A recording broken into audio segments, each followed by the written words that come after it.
they were already working on these programs as early as 1948. During the Clinton administration, they were spending $100 million a day on black budget programs. The big question is, has this been integrated into the aerospace industry? And if we look at what the witnesses are reporting, they're reporting similar things across time, across dates, locations. Now this is March 23rd, 1966. This is Temple, Oklahoma.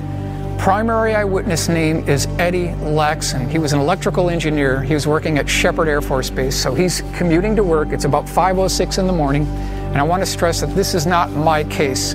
This is an actual United States Air Force Project Blue Book case, and it can be verified through Project Blue Book. So he's going to work in the morning, and all of a sudden, something is blocking the road in front of him. And he notices something that looks all the world like a tipped over bowling pin. It's about 75 feet across. On the starboard side of the craft that you see here, there was an air stair cutout door and a man. I want to stress this was a man, this is not an alien. He was wearing two-piece green military fatigues. He had a baseball cap with the bill turned up, and he was shining a flashlight near the bottom of the steps.